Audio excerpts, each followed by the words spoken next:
ajaran Sang Buddha itu tujuan utama adalah untuk meningkatkan kualitas hidup. Itu tujuan utama. Nah, kualitas itu meliputi banyak aspek kehidupan. Kalau yang miskin ya menjadi tidak miskin. Yang sakit menjadi tidak sakit. Yang emosional menjadi penyabar. Yang dulu tidak cerdas menjadi cerdas. Yang dulu tidak semangat menjadi rajin. Yang dulu penjahat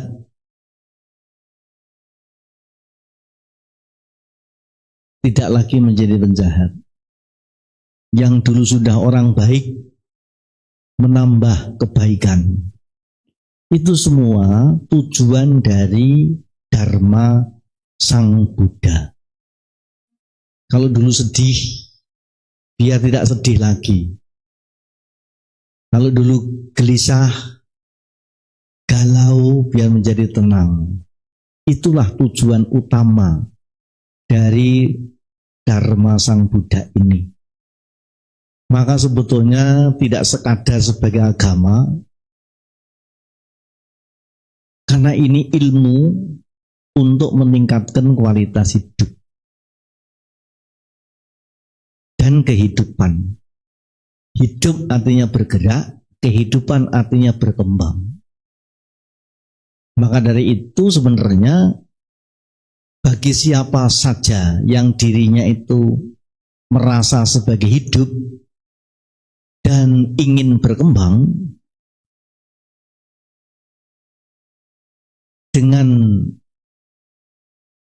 program perencanaan konkret yang jelas, bisa terukur, terstruktur, teratur, dan menjadi luhur, itu adalah Dharma Sang Buddha. Maka saya sering mengatakan, jangan ini dikira sebagai agama. Nanti kalau tidak agama Buddha, nggak mau dengar, nggak mau belajar, nggak mau tahu. Bukan itu. Bahkan ada juga di satu keluarga, gara-gara satu keluarga itu tidak satu agama, orang tuanya meninggal, sedang nggak mau sembahyang, karena dianggap beda agama. Karena beda agama dianggap beda Tuhan. Saya katakan seperti itu,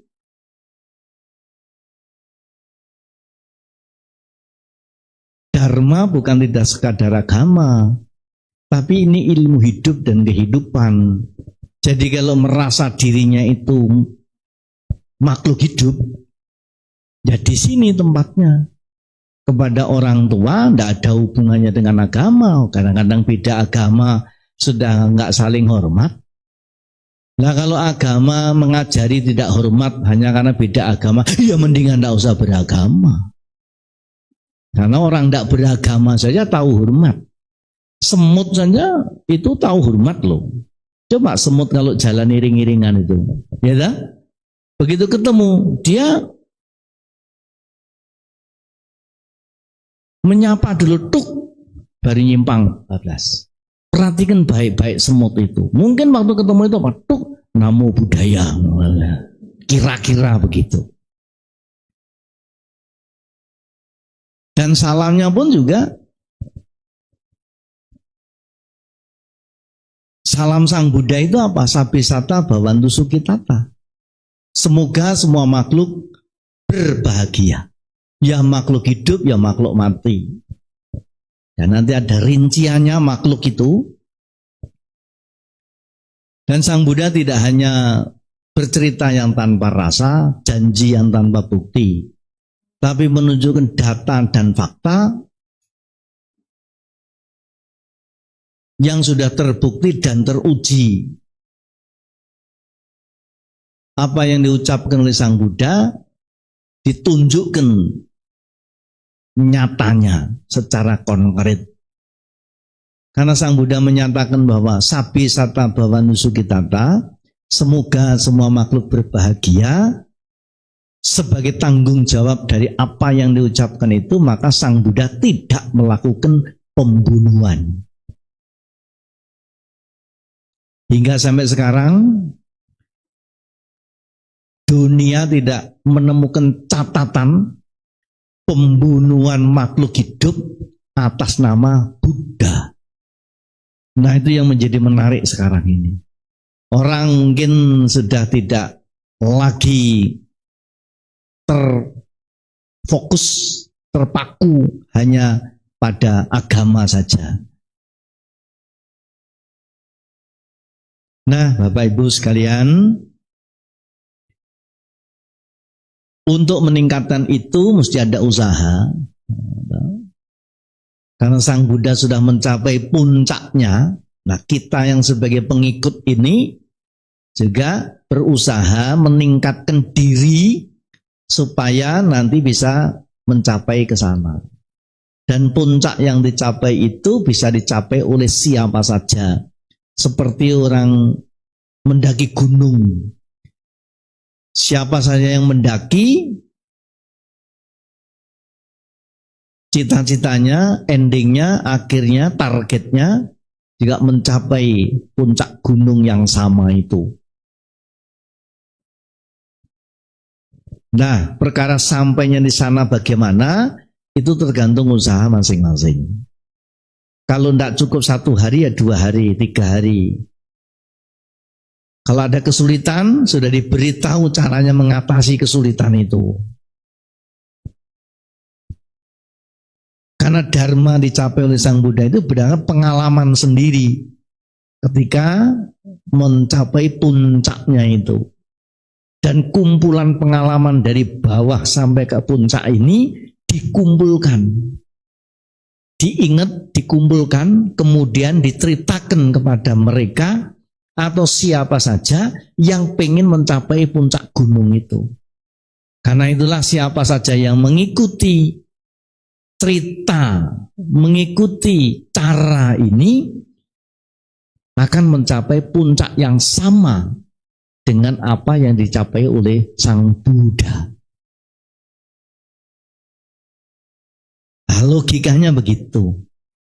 Nah, karena dalam kehidupan ini cita-cita tertinggi adalah kebahagiaan, maka Sang Buddha akhirnya menemukan dan mencapai puncak kebahagiaan tertinggi dan abadi. Sedangkan kebahagiaan yang ditawarkan oleh masyarakat umum, yang ditawarkan mungkin sebagian agama-agama, itu hanya kebahagiaan biasa-biasa. Belum kebahagiaan tertinggi, juga belum kebahagiaan abadi. Nah, kebahagiaan ditemukan oleh Sang Buddha itu tertinggi dan abadi. Apa tidak pengen ini? Ada? Nah, lalu rincinya bagaimana Pandai? Kalau sampean pengen tahu ya silakan ikut ajarannya Sang Buddha. Karena ini jalan yang ditunjukkan, yang ditemukan oleh Sang Buddha. Maka umat Buddha pun kalau tidak ngikuti jalan itu ya nggak sampai, ya bisa kesasar. Meskipun dia tidak beragama Buddha, kalau mengikuti jalan Sang Buddha, dia juga sampai. Karena jalan, karena ilmu. Nah, ilmu boleh dipakai oleh siapa saja, karena sebagai jalan bisa ditempuh oleh siapa saja. Nah, Bapak Ibu sekalian,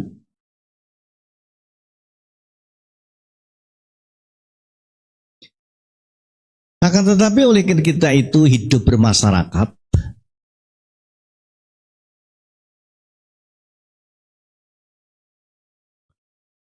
maka dibutuhkan 2.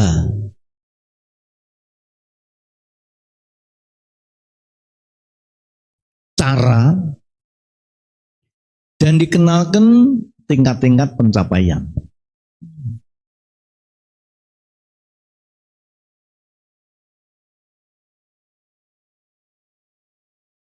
Cara apa berarti? Cara mencapainya itu.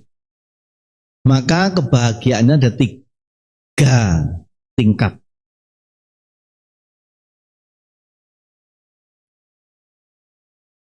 Kebahagiaan level pertama, tingkat pertama namanya manusa sampati. Kebahagiaan ukuran manusia. Biasa seumumnya itu. Ya mangan enak, baju bagus, mobil baru, rumah mewah, menikah lagi gitu. Itu ukuran manusia. Karena manusia pada dasarnya sama dengan makhluk-makhluk hidup lainnya, ya makan, minum, tidur, berkembang biak. Tapi kalau mau usaha, selain berkembang biak, juga berkembang baik. Meningkat lagi. Dengan usaha yang dilakukan, yang ditempuh, nanti bisa mencapai kebahagiaan tingkat berikutnya, yaitu namanya saga sampati. Jadi kalau tadi manusa sampati, yang kedua saga sampati. Nah, apa banti saga sampati? Itu kebahagiaan alam surga. Saga bahasa Pali, swarga bahasa Sanskerta, surga bahasa kamus. Jadi bahasa kamus kita mengenal surga.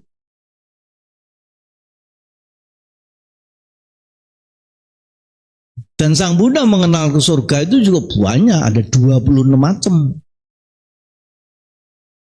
Tergantung usahanya seperti apa. Seperti orang mau nginep di hotel, ya tergantung modalnya berapa. Ada yang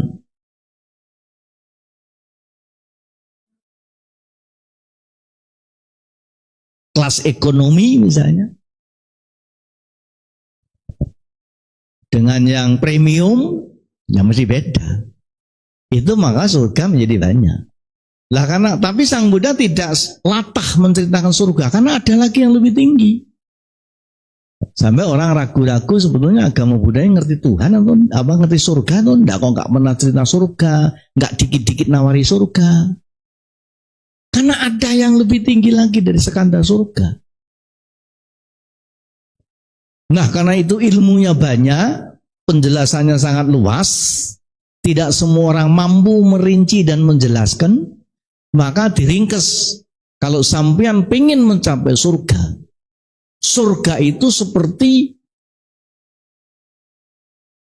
di bawah telapak kaki ibu.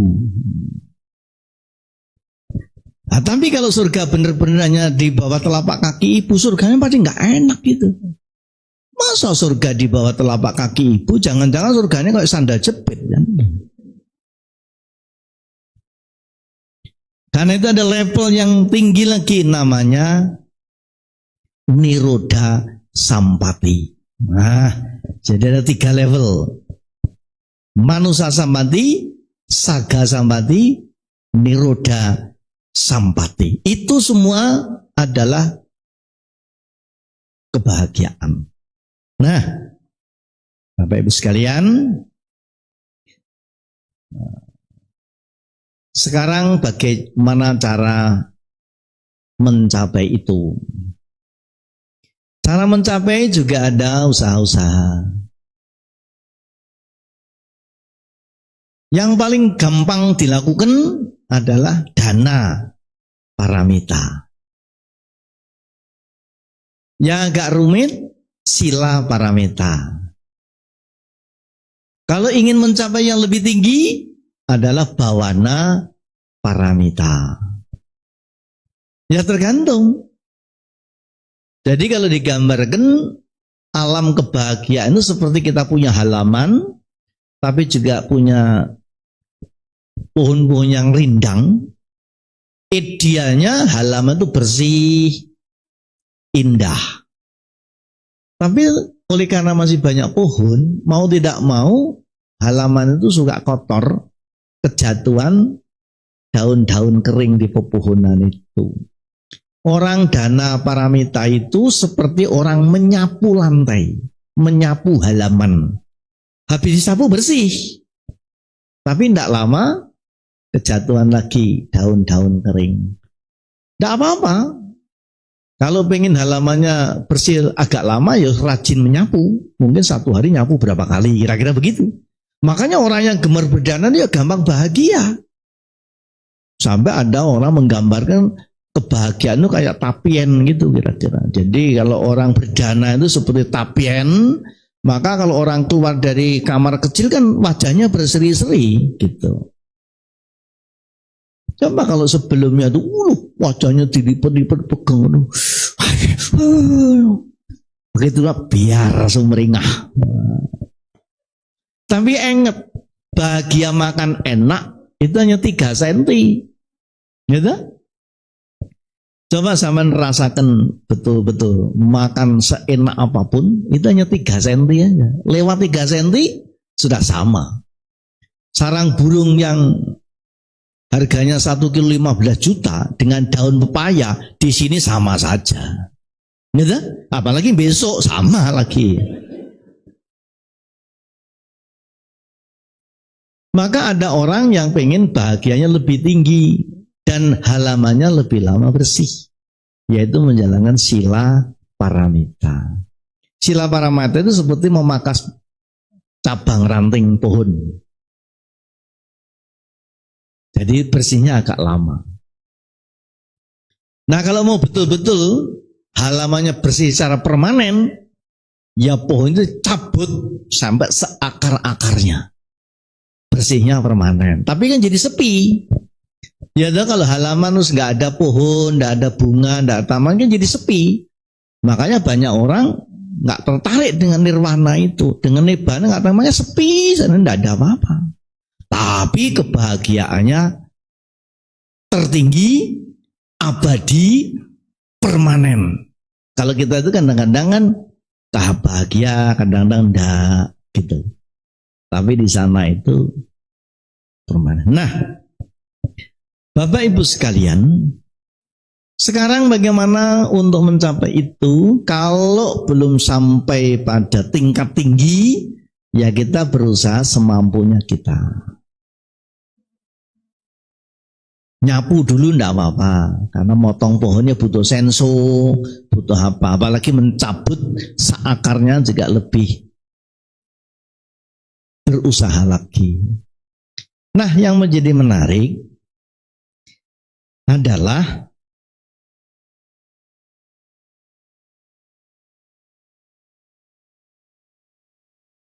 apapun yang dicapai itu secara dharma tidak hanya untuk diri sendiri. Karena kalau berbahagia, sehat, ini kalau dharma ada tadi teratur, terstruktur, lalu terukur. Nah itu bahasanya begitu. Nah menu ukuran dharma itu apa? Bane 3. 1 untuk diri sendiri, 2 untuk orang lain, 3 untuk lingkungan. Apakah itu bahagia, apakah itu sehat, apakah itu sukses, apa saja. Bahkan di dunia bisnis pun secara dharma juga hendaknya diukur dengan 3 ukuran ini. Untuk diri sendiri, orang lain, dan lingkungan. Sebagai orang bisnis atau sebagai pengusaha, sebagai pedagang, rumusnya harus untung. Tapi ingat, untung untuk diri sendiri, untung untuk orang lain, juga untung untuk lingkungan. Itu pasti kebahagiaannya merata dan aman. Jadi kalau 3 itu seperti tripod itu kakinya 3. Kenapa tripod ini kakinya 3? Kok tidak 4, 2 atau 1? 3 itu ternyata begitu dia pindah-pindah pun, begitu duduk klek, itu langsung maklek, tidak goyang-goyang, tidak butuh ganjel lagi. Itu keuntungannya kaki 3. Nah makanya ukuran dharma itu asas sama ekses. Asas itu niatnya, ekses itu manfaatnya untuk diri sendiri, orang lain, dan lingkungan. Itu yang membuat jalan dharma itu aman. Aman untuk diri sendiri, aman untuk orang lain, juga aman untuk lingkungan. Untung untuk diri sendiri, untung untuk orang lain, juga untung untuk lingkungan. Senang untuk diri sendiri, senang untuk orang lain, juga senang untuk lingkungan. Itu yang membedakan dharma ini beda dengan ilmu-ilmu lainnya. Ini Bapak Ibu sekalian. Nah, sekarang siapa saja sebetulnya yang mencita-citakan semua itu? Ya semua makhluk hidup. Itu sebabnya Sang Buddha menyatakan semoga semua makhluk berbahagia. Ya makhluk hidup, ya makhluk mati. Ya makhluk hidup setengah mati. Makhluk hidup itu apa Bani? Semua makhluk yang bergerak. Lah makhluk mati Bani? Makhluk yang tidak bergerak. Benda-benda yang tidak bergerak, barang-barang yang tidak bergerak, aset yang tidak bergerak. Itulah yang disebut mati. Mati artinya tidak bergerak. Hidup artinya gerak, berkembang. Itu namanya kehidupan. Makanya hidup dan kehidupan. Nah, manusia adalah makhluk hidup. Selain bergerak juga berkembang. Buktinya apa? Ketika dalam perut. Bayangkan kalau itu tidak berkembang. Mungkin sampai 9 bulan ya tetap aja di sana tidak metu-metu gitu. Gitu? Nah, kenapa jadi gede-gede-gede? Itu hanya berkembang. Jadi banyak orang yang mengalami perkembangan dan kemajuan. Saya ketemu dengan orang, waduh, ini perkembangannya bagus, sudah ada kemajuan. Apa bantu belum? Nah itu kemarin perutnya di sini, sekarang di sini. Nah gitu. Itu hanya perutnya yang berkembang, ada kemajuan gitu kan. Nah, makhluk hidup dan makhluk mati, semua butuh peningkatan kualitas dan juga mencari cita-cita yang sama. Makhluk mati dirawat, dibersihkan, dia juga bahagia. Habis dilap, dipel, diplet, dia sumringah. Sama. Bangku-bangku kalau tidak dirawat, dia tidak bahagia. Nah, sekarang makhluk hidup setengah mati itu apa, Bandi? Pepohonan. Apa bedanya dengan makhluk hidup yang lain? Makhluk hidup yang lain itu bisa menangkap pesan, menyimpan, dan menyampaikan.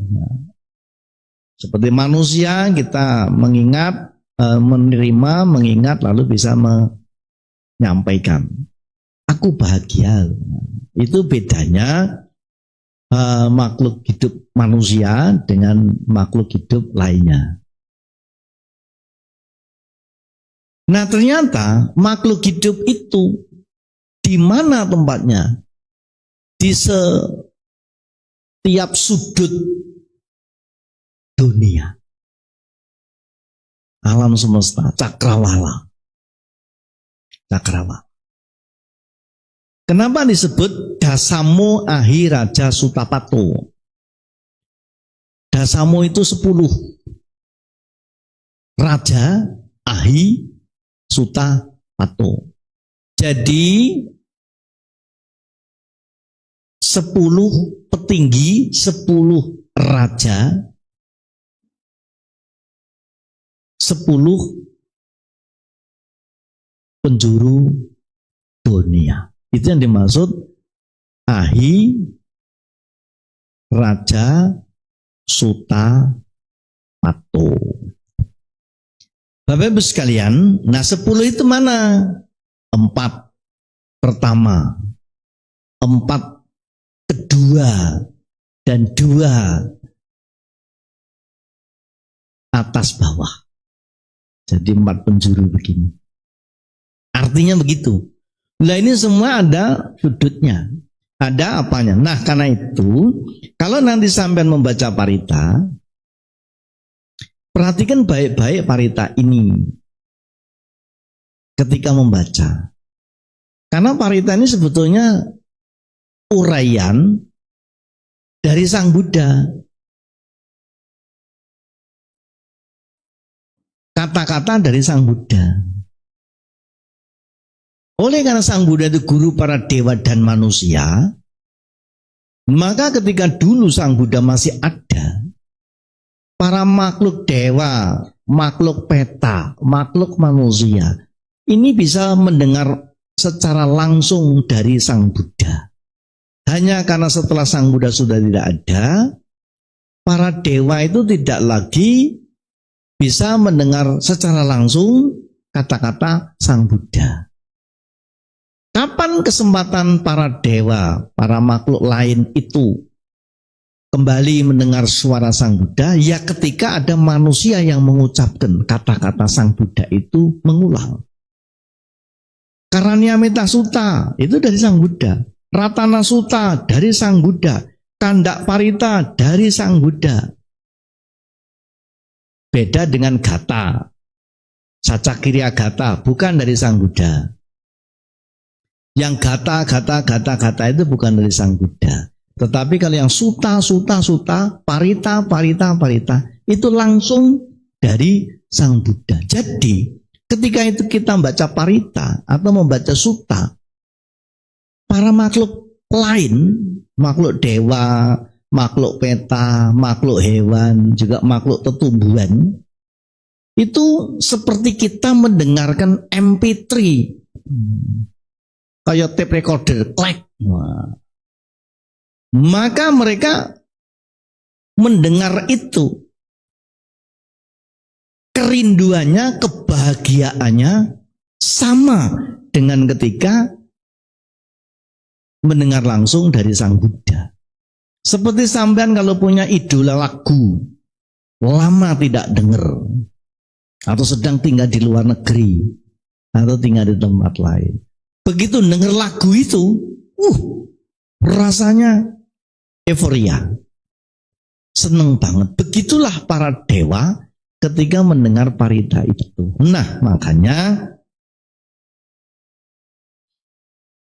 parita kalau dibaca dengan baik dan benar akan mempunyai 3 kekuatan. 1, menciptakan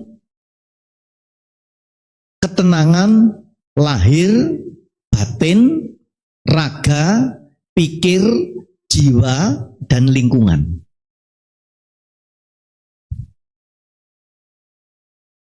Yang kedua, menciptakan kebahagiaan lahir, batin, diri sendiri, orang lain, dan lingkungan. Lalu menciptakan ketenangan lahir, batin, diri sendiri, dan lingkungan. Itulah kalau parita diucapkan, suta diucapkan dengan mendekati seperti ketika Sang Buddha mengucapkan. Tapi seperti apa kita juga tidak tahu secara pasti. Hanya saja karena kita hidup itu dari raga, pikir, jiwa. Raga makanannya sega, nasi. Pikir makanannya buku, ya ilmu kita baca. Lalu jiwa makanannya rasa. Karena itu baca paritanya dicari adalah rasanya yang enak. Makanya kemudian baca parita ada 3 irama. Ada yang Magadha, ada yang Samyuga, ada yang Sarabanya. Magadha itu yang apa jenenge? Lugas ya. Sarabanya itu yang diiramakan, yang mendayu-dayu panjang pendek ada iramanya. Samyuga Bante. Samyuga itu yang sambung menyambung. Jadi silahkan memilih ketiga ini, di mana diucapkan para dewa akan mengenali. Nah karena itu membaca parita yang pertama harus tumbuh namanya ketenangan, namanya kebahagiaan, namanya kesehatan, itu adalah diri kita sendiri. Jangan asal asbun, asal bunyi. Kadang-kadang memimpin kebaktian, mengangkatnya suaranya tinggi sekali. guys. Kadang-kadang para bantenya sudah mengawali yata wariwaha pura pari purinti sagarang ewa mewa itu dinang petanang upakapati icitang patitang tumhang kipamewa sami jatu sabe purintusan kapa cando wanaraso yata manijoti raso yata sabe tiyo. Waduh. Jadi cari nada yang menimbulkan rasa enak. Jadi kalau not kira-kira ya sekitar sol atau la. Do, re, mi, fa, sol, la, si, do. Sol, sol, sol, la, la, la. Jangan do, do, do, do. Atau do gede, do, do, do. Nah. Arahang sama.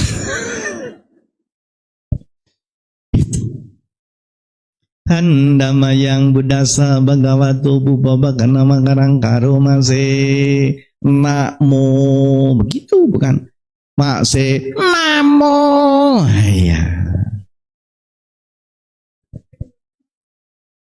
Tapi parita akan hilang kekuatannya karena tiga. Satu, tidak punya keyakinan. Dua, timbul keraguan-raguan. Yang ketiga, akibat karma buruk masa lampau terlalu berat. Karena itu agar parita tetap prima, cara membaca satu harus punya keyakinan. Konsentrasi penuh. Orang barat menyebutkan mindfulness. Berkesadaran penuh, konsentrasi penuh. Yang kedua, full energy. Suaranya juga harus suara spiritual, suara dada. Jangan arahang sama sambuto, bukan begitu. Rasakan suara spiritual itu suara yang getarnya di dada, dadanya penuh dan getarnya terasa sampai di punggung. Namo tassa bhagavato, di dalam bukan namo tassa, beda lagi. Namo tassa beda lagi ya.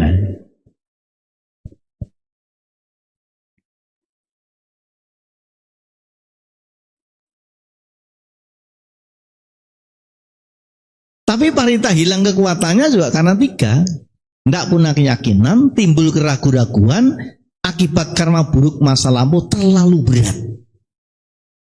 Maka kalau karmanya sendiri terlalu berat, mesti mau dibacakan parita bante sampai berapa banyak, ya tidak ngangkat. Nah karena itu agar parita tetap mempunyai kekuatan yang prima, cara membaca satu, harus punya keyakinan yang penuh. Harus full energy. Suaranya suara yang bulat, suara yang dada, suara yang spiritual. Dan yang ketiga, jangan lupa berbuat karma baik untuk mengimbangi karma buruk masa lampau terlalu berat. Apakah dana paramita, apa sila paramita, apa bawana paramita. Nah, kenapa karma parita menjadi berkekuatan? Karena ini ada segitiga yang ikut bekerja. Misalnya ada orang yang bersedih atau orang yang lagi sakit misalnya. Terus minta bante baca parita. Kalau bante ini baca parita dengan sungguh-sungguh dan ditujukan, diarahkan kepada si penderita ini, itu kan terhubung, resonansinya terhubung, gelombangnya terhubung, tuningnya tersambung. Lah kemudian ada pihak ketiga, para dewa yang ikut mendengar, dan sebagai ungkapan terima kasihnya itu, maka dewa tidak usah diminta. Dewa yang membantu, yang menawarkan. Apa ini maksudnya? Oh, tujuannya ini untuk penghiburan. Ya dewa ikut mendorong. Maka banyak orang yang punya pengalaman ajaib dari kekuatan parita ini. Nah, lalu parita yang dipanjatkan ini itu akan bergema, gemanya menyebar ke 10 penjuru dunia. Timur, barat, utara, selatan. Tengah timur, tengah barat, tengah utara, tengah selatan. Lalu atas bawah. Itu makanya parita ini mukjizat. Parita itu ajaib. Parita itu hebat. Dengan catatan kalau dibaca dengan baik. Nah, kemudian 10 penjuru dunia yang dihuni oleh makhluk hidup itu Sang Buddha rinci. Maka kalau membaca Ratana Sutta, makhluk apapun yang berkumpul di sini, kalau saya mengucapkan itu Ratana Sutta.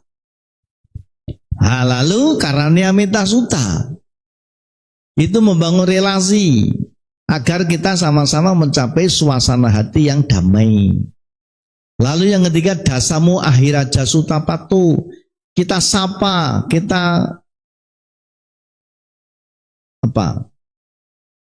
sampaikan kepada para makhluk yang tinggal di 10 penjuru dunia itu. Dan kalau nanti baca yang namanya Maha Samaya Sutta, ketika raja-raja makhluk 10 penjuru dunia ini menghadap Sang Buddha, semua pakai pakaian kebesarannya masing-masing. Itu sebetulnya yang dari dulu saya aja, mbok kalau ke wihara itu pakai pakaian yang resmi, tidak kaos oblong gitu. Karena ada sutanya itu. Mereka ketemu Sang Buddha itu pakai pakaian kebesaran masing-masing dan bawa prajuritnya. Meskipun di luarnya itu mereka bersaing, tapi ketika bertemu dengan Sang Buddha, mereka itu semua bersahabat. Tidak ada sengketa, tidak ada ketegangan di tempat itu. Itu yang dimaksud dengan Dasamu Ahiraja Sutta Patu. Nah, Dasamu Ahiraja Sutta Patu itu sutta. Kemudian ada paritanya, namanya Kandak Parita. Jadi Kandak Parita yang ada di buku Parita ini, itu ada sutanya. Namanya Dasamu Ahiraja Sutta Patu. Gitu maksudnya. Nah, di sini sebut makhluk-makhluk yang berkaki 2. Erapata, Capya Buta itu yang di 4 penjuru dunia. Kemudian yang berkaki 2, berkaki 4, berkaki banyak yang tidak berkaki. Yang berkaki 2 siapa? Ya bangsa kita atau makhluk-makhluk yang berkaki 2. Yang berkaki 4 yaitu kalau ada Miki, ada Halo atau siapa itu yang berkaki 4. Yang berkaki banyak apa? Kaki 1000, kelabang. Nah, itu yang tidak pernah diajak pesta. Kenapa? Karena kakinya 1000. Pesta sudah selesai, pakai sepatu belum selesai. Makanya tidak pernah diajak pesta. Yang tidak berkaki, virus, bakteri. Makanya ketika pandemi, itu nanti ada ceritanya. Semoga semuanya itu bersahabat. Jadi Dasamu Ahiraja Sutta Patu, keseluruhan sutta itu di dalam buku Parita Biru ini dipetik yang namanya Kandak Parita ini. Itulah Bapak Ibu sekalian. Maka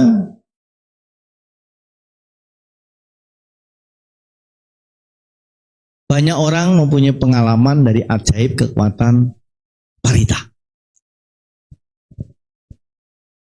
Kalau Parita dibaca dengan baik, dengan full energi, didukung dengan karma baik, dan menimbulkan semangat kebahagiaan, semangat ketenangan, menjadi antibodinya naik, imunitasnya juga naik. Jadi kalau cuma sakit emyah-emyah aja, wais. Baik, terima kasih Bapak Ibu sekalian. Itulah yang saya maksudkan dengan Dasamu Ahi Raja Sutapato adalah suta dari kelengkapan atau suta utuh dari Kandak Parita yang ada di dalam buku Parita Biru ini. Halaman 92, di sana ada namanya Kandak Parita.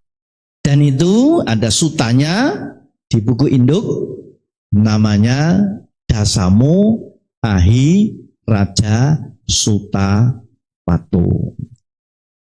Kalau ini dibaca dengan baik, dengan penuh keyakinan, dengan full energi, jika mempunyai paramita yang cukup, menciptakan ketenangan, kebahagiaan, kesehatan untuk diri sendiri, orang lain, dan lingkungan. Untuk raga, untuk pikir, untuk jiwa. Makanya orang-orang yang kuat dengan parita ini, hidupnya saya lihat sehat-sehat. Tapi kalau yang baca parita tidak cukup kuat, ya biasanya kesehatannya berbeda. Ini Pak Tony kan baru Upasampada biku di Gunung Sindur. Kemarin kan ada ya satu yang nomor 5 ya. Badannya gede banget. Begitu baca parita, yata wariwa.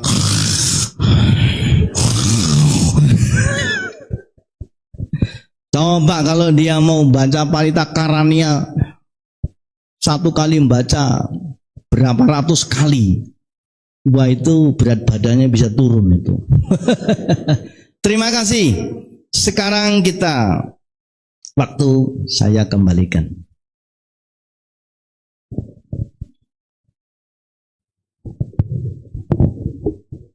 Baik, terima kasih kepada Bante Dhamma Subho Mahatera atas uraian dhammanya dan yang khususnya tentang manfaat parita. Dan selanjutnya kita boleh buka tanya jawab ya Bante ya. Dipersilahkan Bapak Ibu yang ingin bertanya. Ya, silakan Winnie. Namo Buddhaya Bante, terima kasih atas kesempatannya. Yang ingin saya tanyakan Bante, kira-kira apa sutta yang cocok untuk menimbulkan ketenangan batin?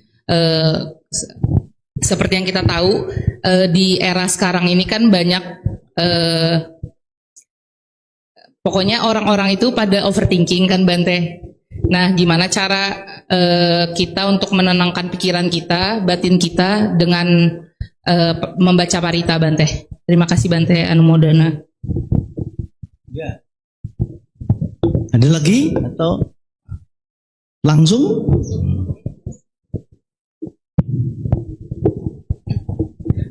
Namo Buddhaya Bante Sutihotu, saya Lucy, saya mau bertanya. Kami sekeluarga biasanya selalu puja bakti setiap sore. Kemudian beberapa tahun ke belakang kita selalu membaca salah satunya parita Kanda Parita Bante. Ternyata setelah kita membaca itu secara rutin setiap sore, sampai di sebuah titik di mana ular pada berdatangan ke rumah Bante. Lewat garasi, halaman, dan itu sampai mereka seperti ngetuk pintu dengan kepala mereka itu.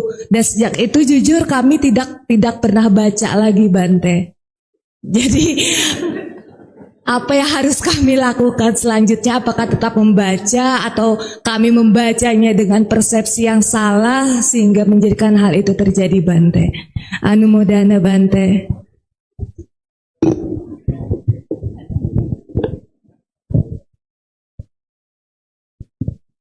Karena dia bahagia, jadi tiap hari datang untuk dengarkan parita itu. Ya.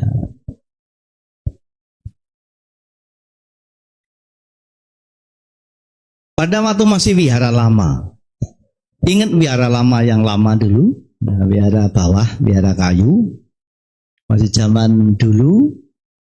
Kalau sore kan kita chanting bersama. Dan satu waktu, kalau ya zaman itu Kalau habis centing kita lalu kongko-kongko. Nah, itu masih zaman itu wihara lama. Di satu sore ada yang bertanya, Bante ini sebenarnya punya pegangan apa? Gitu. Loh, kok nanyanya Bante punya pegangan apa? Maksudnya apa ini? Bante ini pasti punya pegangan ini. Ya memang punya, tapi jarang saya pegang-pegang. Enggak, soalnya sejak Bante di sini, kita baca parita tiap malam ini kok jadi aman. Di belakang itu tikus-tikus jadi aman.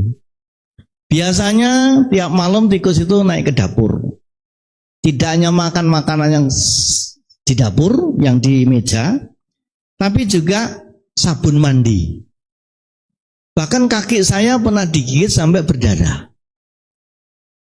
Tapi sejak kita tiap malam centing sama Bante kok nggak ada lagi di belakang itu. Ini Bante pasti punya pegangan ini. Lalu saya cerita tentang parita itu. Dan yang tanya siapa? Mendiang Tuhai. Ingat Tuhai? Mungkin karena kita tiap malam kalau centing banyak, saya mesti ini kandak parita dibaca. Nah, selesai. Oleh karena waktu itu saya dari sini kemudian ke Makassar. Saya di Makassar ketemu dengan Pak Dr. Rahman. Pak Dr. Rahman ini sebetulnya tidak begitu Buddhis, tapi karena sering ketemu jadi Buddhis. Jadi dari sini saya dapat hadiah malaria di Sampit. Sampai pingsan-pingsan saya. Terus pulang ke sini, masih kutik kayu zaman lama itu. Masih Rama Dharma Wisana, masih ada Tante Igin, ada Dokter Min sama dokternya. Dokter sama dulu Min. Dokter kita. Nah, Suramin. Nah, itu yang ngasih obat. Nah, lalu dari sini ke Makassar. Pak Dr. Rahman itu tanyanya ini, Bante, apakah dalam agama Buddha itu ada mantra penolak tikus?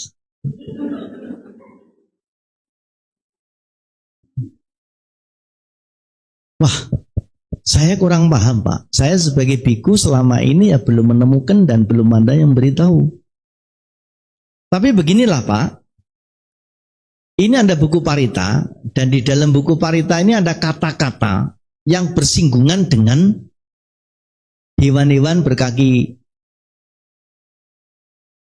Ada berkaki 2, berkaki 4, berkaki banyak tidak berkaki. Juga itu makhluk-makhluk melata.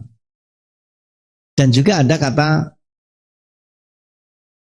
di sana. Ya setahu saya cuma itu, Pak. Coba kalau Pak Dokter mau, ya sudah buku parita ini saya kasihkan.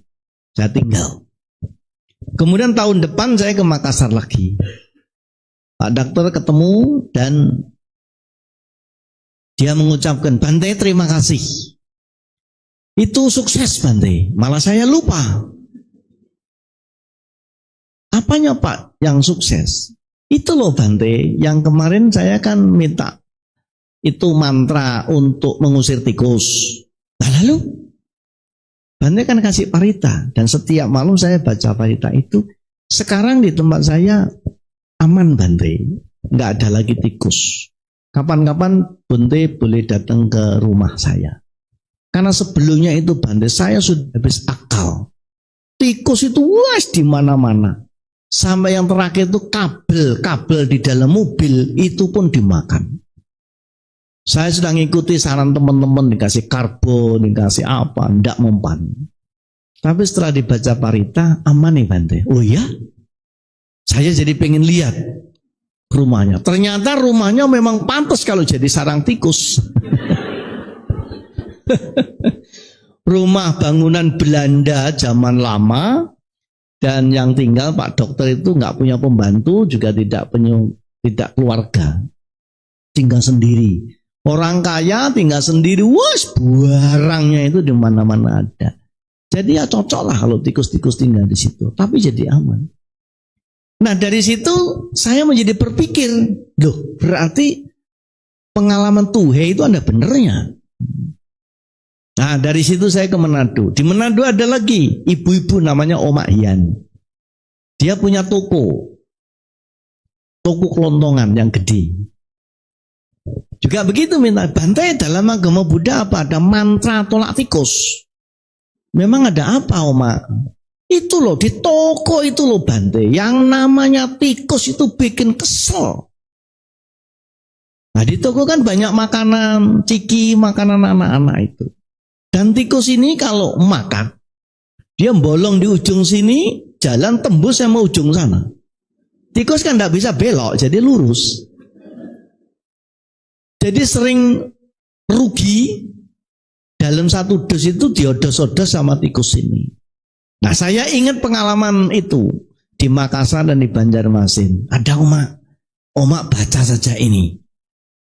Dan betul, Oma itu baca, namanya orang tua, lebih telaten, lebih sabar. Dan sesudah baca mesti omong, tikus-tikus, kalau kamu mau makan, ya makanlah, tapi jangan dirusak begini. Dah, kalau kamu makan silahkan makan, tapi jangan dirusak ya. Tak bacakan parita we. Betul, sejak dibacakan parita itu ternyata jadi aman. Tikusnya tidak lagi ngodos-odos. Lalu saya ke transmigrasi. Umat-umat kita di transmigrasi juga sama persoalannya. Bante, apakah dalam agama Buddha itu ada parita yang untuk menolak tikus? Memang kenapa Pak? Waduh Bante, kita itu di sawah sering gagal panen, diserang tikus.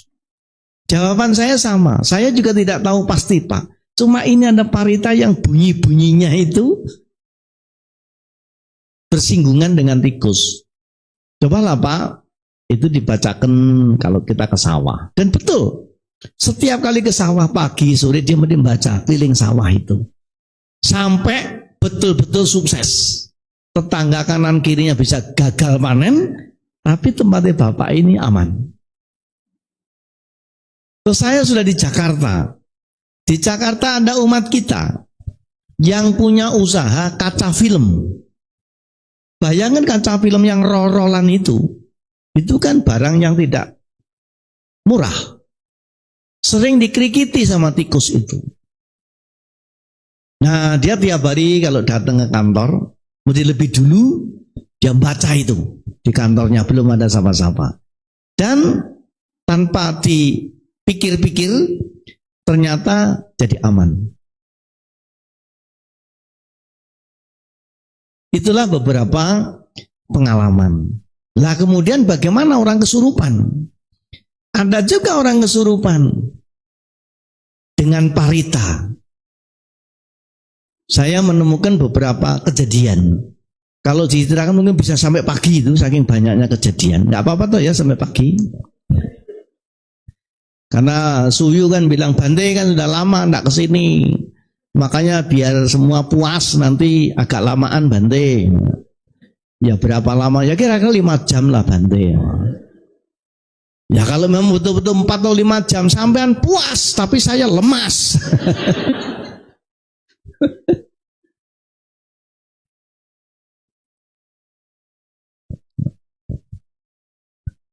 Di Bone, pada waktu saya di Bone, ada umat kesurupan.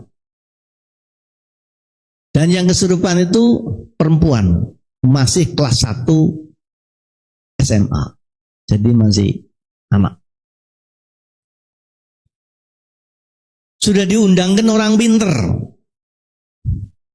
Dia datang bersama dengan jemaatnya, terus baca-baca kitab. No, gitu kan?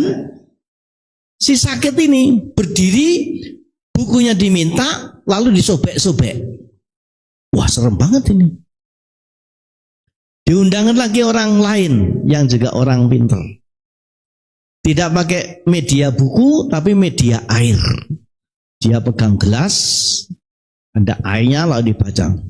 Nyong. Dia bangun, gelasnya diminta, airnya diminum, disembur ngono. Terus lalu diberitahukan kepada Bante. Waktu itu saya di Makassar. Sedangkan Bone Makassar ini kan, ini malam ini Bante Sada ternyata di Bone. Saya harus ke Bone. Mendengar ceritanya kan ngeri juga ini. Bante diminta baca parita, nanti kalau dia ngamuk bagaimana? Tiba-tiba nubruk bagaimana? Tapi saya punya cara. Baiklah, nanti kita ke sana rame-rame baca parita. Caranya buat altar. Mejanya kira-kira seperti ini. Nanti kasih dupa, lilin, bunga di situ. Nanti yang sakit duduk di depan altar. Dampingi ayah ibunya dan saudara-saudaranya. Nanti umat-umat duduk di sana-sana. Lalu nanti Bante duduk di balik meja. Ini saya sudah punya perhitungan. Kalau misalnya dia ngamuk, saya lari gitu. Ini kan dukun intelek. Dan ternyata begitu dibacakan parita, dia tidak reaksi, tidak menolak, tidak berontak. Sampai di blessing, dia aman dan sembuh sampai sekarang. Di Martapura, nah, siapa ini? Liping siapa ya dulu? Namanya Wan Xiang. Yang bacakan dari sini nih, mungkin Romo juga tiap minggu masih kenal, karena saya di Mendut waktu itu. Dan itulah parita. Jadi kalau ada yang kurang pas atau kurang sesuai, berarti ada kekurangannya. Mungkin salah satu cara baca. Karena kalau cara bacanya tidak tepat, diva-diva juga tidak puas. Enggak begitu kok. Nah gitu bahasanya. Nah itulah, jadi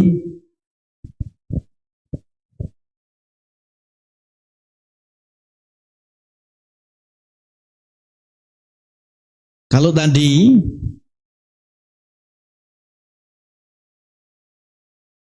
begitu dibacakan parita kok malah pada berdatangan, ini sebetulnya juga ada kemungkinan dia itu rindu, sehingga di jam yang sama, di waktu yang sama, dia menunggu pemberian itu. Maka sekali lagi, ketika membaca parita didukung dengan 3 faktor ini.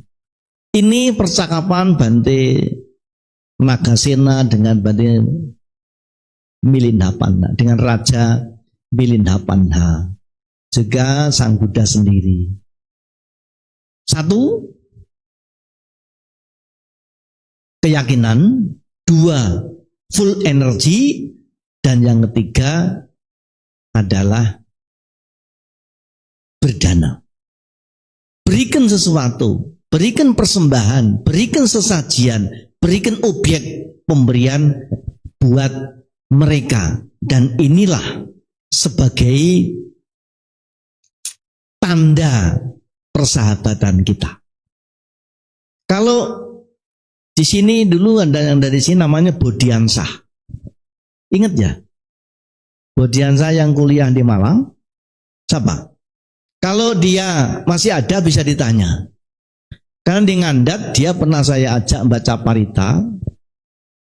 Di Batu ada namanya Slamet, dia juga mahasiswa. Kesurupan masuk makhluk itu 37 makhluk. Masuk di badannya 2 minggu tidak keluar dan ganti-ganti.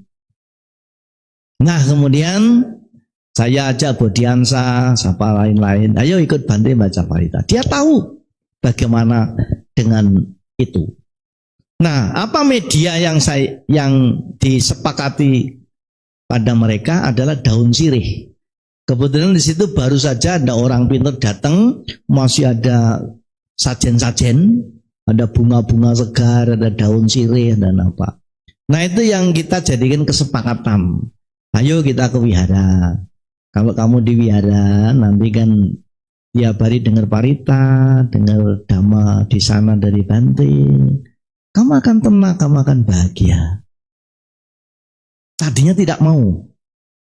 Nah, kalau kamu tidak mau, kita buat kesepakatan saja. Saya ini akan bawa daun sirih ini. Nanti saya bawa ke wihara, nanti akan saya letakkan di satu tempat.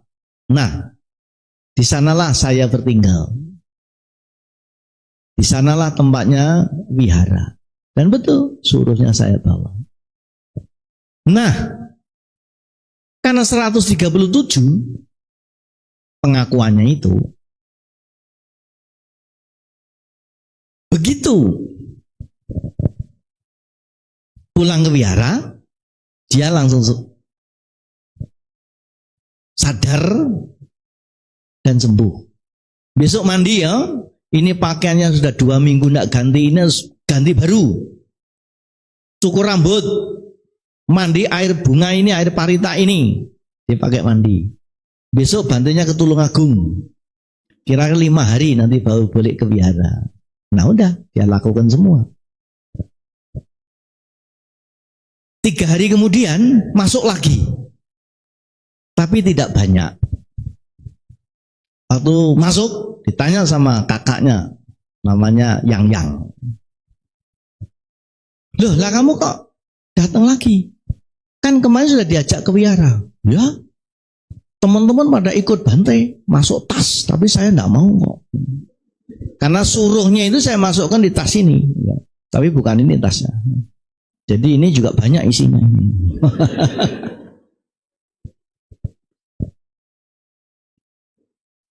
Ketika dia, loh kamu kan diajak Bante ke wihara, kamu ditunggu Bante di wihara. Enggak, Bantenya sekarang lagi pergi kok ke Tulungagung. Dia tahu kalau Bantenya ke Tulungagung.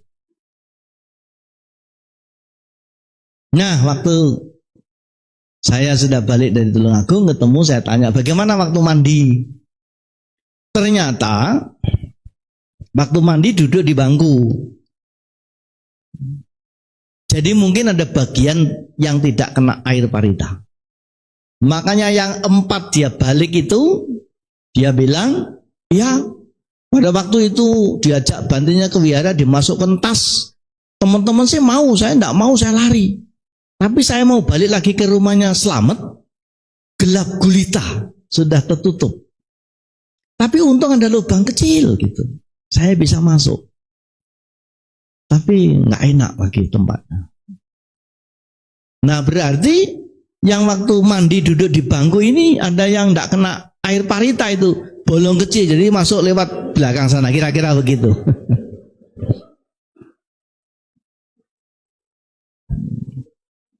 Dan ini sudah tahun berapa itu? Tahun dulu, tahun 80-an. Ya. Begitulah. Makanya mesti harus ada media. Apa yang menjadi kata sepakat. Makanya kan begitu. Yani dabutani sama katani bumani wayani wa antalige sabewa buta sumana bawantu atau pisakatang sunan tu basitang. Tasmahi butani sang meta sabi metang karo tak manusia pajaya diwacara tu cak haranti ying baling. Seperti mereka melakukan penghormatan, memberikan sesajian, mengaturkan sesembahan. Jadi mesti ada media. Itu bukannya nyuwun, bukan kok lalu ini mistik, bukan. Itu menjadi media komunikasi. Itu logikanya.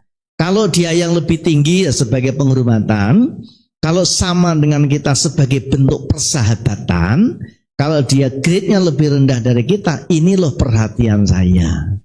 Makanya kita memberikan sesuatu itu, kalau kepada yang lebih tinggi usianya atau stratanya dari kita, tangan kita di bawah. Makanya kalau memberi itu minuman begini, kalau kepada para bante, kepada orang tua dan mertua yang usianya lebih tua dari kita, stratanya lebih tinggi dari kita, tangan kita di bawah. Mari bante, mari pak, mari bu. Karena kita lebih muda. Tapi kalau kita yang lebih tua, tangan kita di atas. Misalnya panggil anak, kamu dek ya. Nah.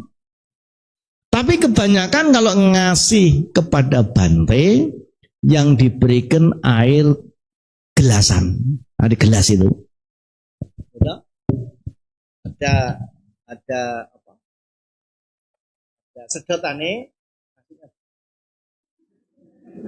Bante terimanya bagaimana ini?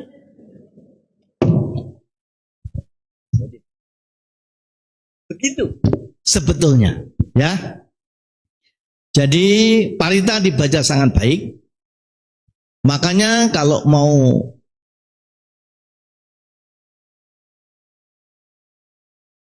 berkenaan semua mesti ada rentetannya, yaitu Ratana Sutta, Karanya Meta Sutta, Dasamu Ahiraja Sutta, kemudian Ekadasa Metanisangsa Sutta, kemudian Anatatiya Parita. Jadi ada.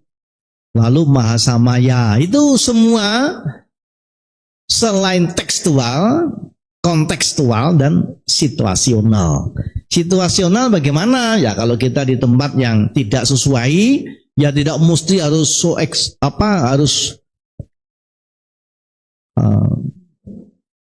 bagaimana selayaknya lah, gitu misalnya. Itu maksudnya. Ya. Terima kasih. Terima kasih. Nah, kemudian itu parita apa yang cocok? Parita apa yang paling kuat? Jawabannya adalah bukan parita apa yang paling kuat, tapi bagaimana kuatnya membaca parita. Nah, kalau baca parita seminggu 1 kali itu datang ke wihara. Datangnya terlambat, duduknya di belakang, lalu sender dinding, kemudian sambil anjali saja baunya kendor. Kemudian bacanya nggak semangat, namo tajas. Ya itu nggak ada dayanya. Maka saya ngajak para Bante ini, kalau baca parita ya yang sempurna, supaya semuanya full energi. Anjali saja nggak semua itu sempurna. Ada orang anjali begini.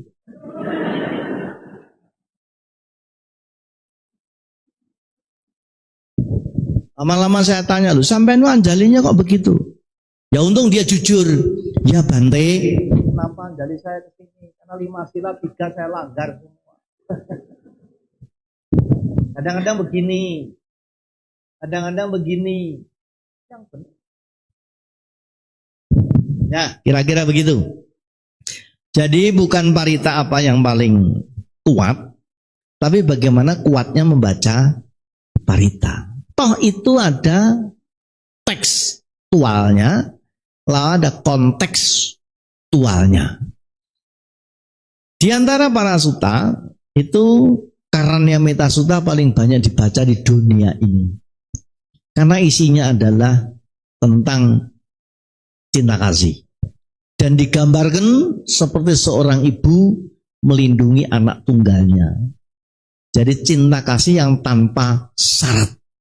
Seperti seorang ibu melindungi anaknya. Itulah Karanya paling banyak dibaca di dunia ini.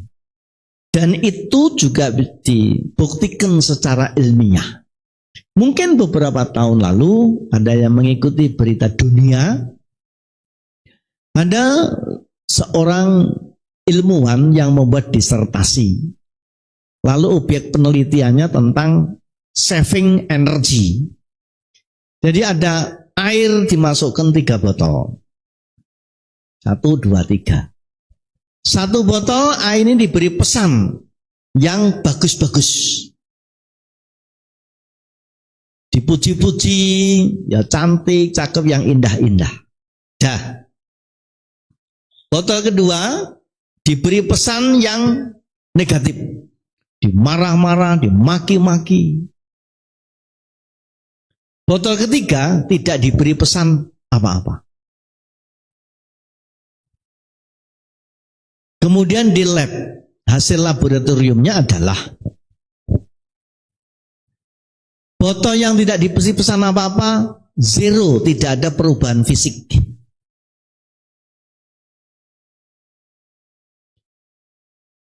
Botol kedua yang diberikan pesan negatif, dia menampilkan partikel-partikel yang berantakan, yang tidak beraturan. Tetapi yang menarik, botol pertama yang diberi pesan-pesan positif, itu menampilkan partikel solid dan berbentuk. Ada yang diagonal, ada yang diamond, ada yang kubus. Jadi kesimpulannya,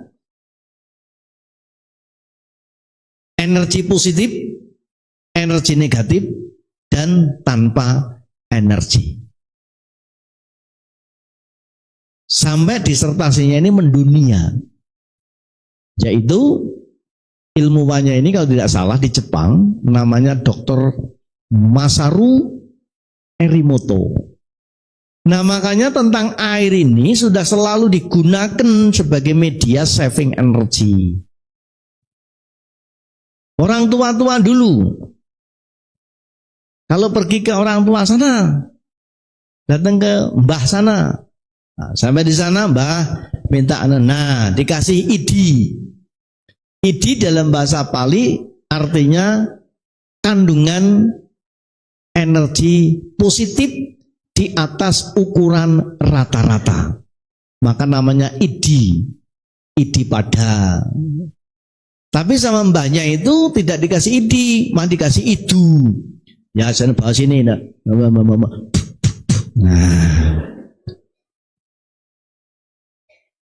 Dan air ini menjadi bermanfaat.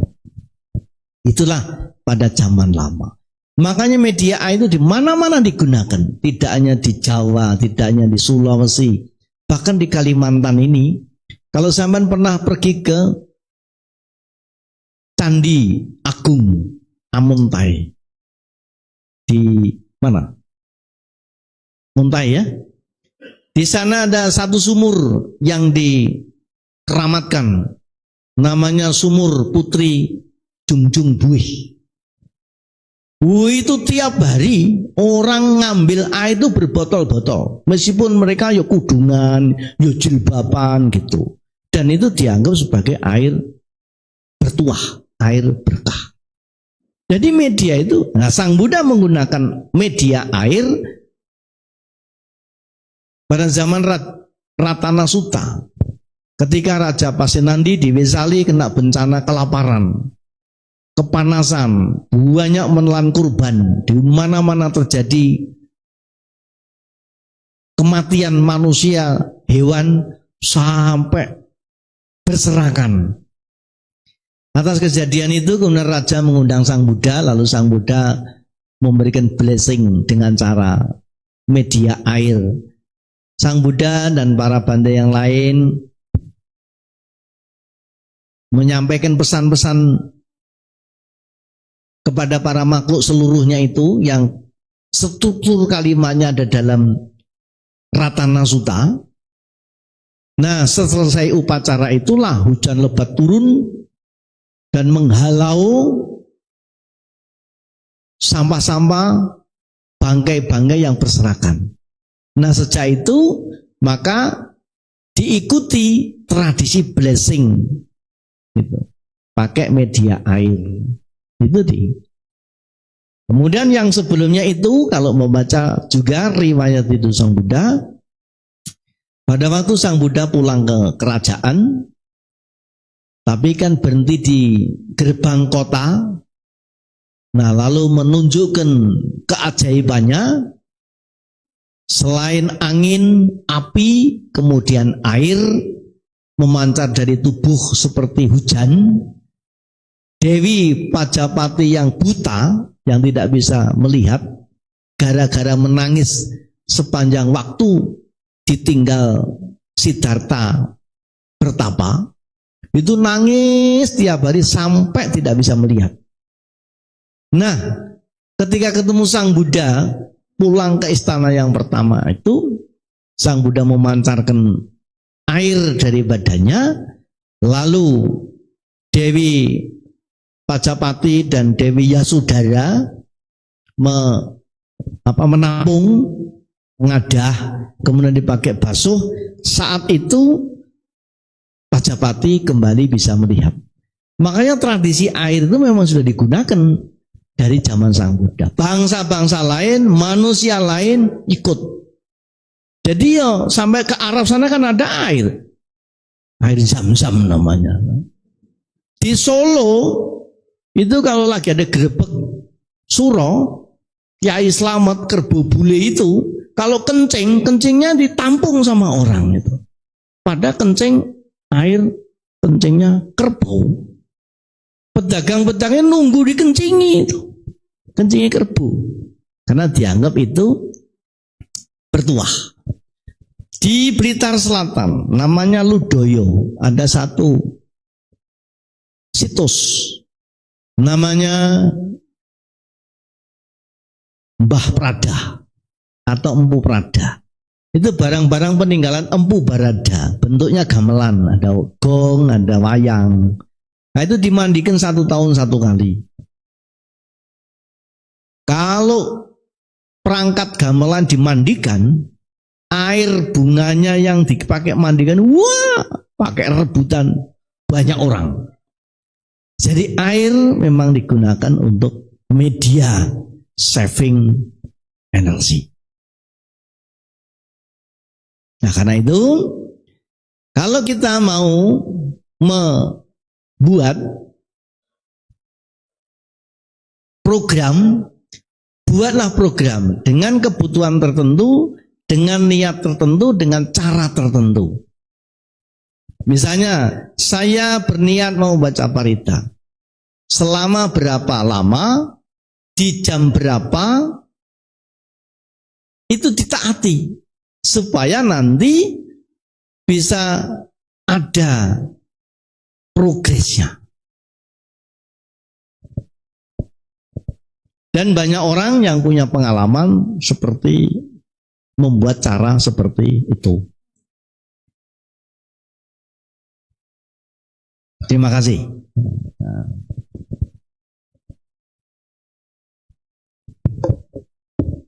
Dipersilakan. Oh ya, Diva. Nama budaya Bante, selamat malam. Saya Diva, ingin bertanya. Begini Bante, tolong jelaskan lebih jelas mengenai Jina Panjaragata Bante. Itu saja Bante, Anumodana. Kalau tidak salah, Jina Panjara itu kenal namanya Panjara. Itu saya tidak ingat betul, nanti bisa dicari. Ada seseorang yang sedang berada di dalam penjara. Lalu gelisah, galau. Ketika mohon petunjuk kepada Sang Buddha mengarahkan, ucapkan ini secara sepenuh hati. Dan dengan mengulang-ulang kata-kata itu, dia mendapatkan ketenangan. Maka namanya Jina Panjara. Jadi itu dulu diturunkan oleh Sang Buddha untuk orang yang posisinya dalam kurungan, supaya mendapat ketenangan untuk mengulang-ulang kata-kata itu. Seperti juga Karania Metta Sutta itu diturunkan juga karena ada seorang biku yang bermeditasi di satu tempat tetapi tidak nyaman. Makhluk-makhluk yang lebih dulu tinggal di sana, mereka menolak. Sampai biku-biku ini diusir, jubahnya sampai digeret-geret itu. Lalu kembali menghadap Sang Buddha lalu memberikan petunjuk. Kamu membuat pernyataan. Jadi pernyataan itu bukan perintah, bukan larangan. Maka kalimatnya seperti Karania Metta Sutta itu. Intinya adalah saya datang ke sini ini dengan niat, dengan tujuan tidak mengganggu Anda. Maka juga Anda tidak, semoga Anda juga tidak mengganggu saya. Harus memberikan pernyataan bahwa kita itu orang clear. Makanya kalimat itu semua tujuannya bahwa datang ke sana itu tidak membahayakan buat mereka. Nah itu sebabnya kenapa kalau mengawali apa-apa dengan membuat itu tuntunan 5 sila. Ternyata 5 sila ini itu didengar oleh dimensi alam lain. Sila pertama menyatakan tidak melakukan pembunuhan. Itu yang direspon lebih dulu. Bahkan ada Bante yang punya pengalaman. Dia mengunjungi candi. Namanya Candi Gunung Padang. Ketika Candi Gunung Padang ini baru ditemukan, viral. Nah, satu ketika Bantenya ada yang pergi ke sana. Lalu bermalam. Bukan bermalam ya, pokoknya melekan di situ pas purnama. Kemudian membaca parita. Nah, penggiat-penggiat candi kaum spiritual, dia datang ke candi itu. Ada apa di candi? Ada siapa ini? Kok itu makhluk-makhluk astral keluar? Ada yang naga emas, ada yang segala macam itu. Simpulannya ternyata di sana ada bante-bante yang sedang membaca parita dan dengan menyatakan ini 5 sila ini. Kenapa makhluk-makhluk astral itu keluar? Karena mereka merespon, selama ini saya tidak pernah mendapatkan pernyataan seperti ini. Dan inilah yang menyenangkan buat kami. Ini bahasanya makhluk itu. Itu kejadian di Gunung Padang. Nah, di gunung yang lain ada juga. Bante itu setiap datang ke sana ngejak umat nginep di punden, jadi di atas gunung, karena bangun wihara belum jadi. Nah, kalau lagi terang bulan biasanya naik ke bukit, di sana ada situsnya. Bante yang satu ini setiap kali ke sana urutannya mesti satu, umatnya minta sila dulu, sudah minta sila kemudian baca parita bareng-bareng. Kemudian pelimpahan jasa. Begitu yang dia lakukan oleh Bante yang satu ini. Di waktu yang lain ada Bante lain yang datang ke tempat itu. Mendengar kalau Bante yang satu itu punya kebiasaan pergi ke bukit. Lalu Bante yang kedua ini juga pengen ke bukit.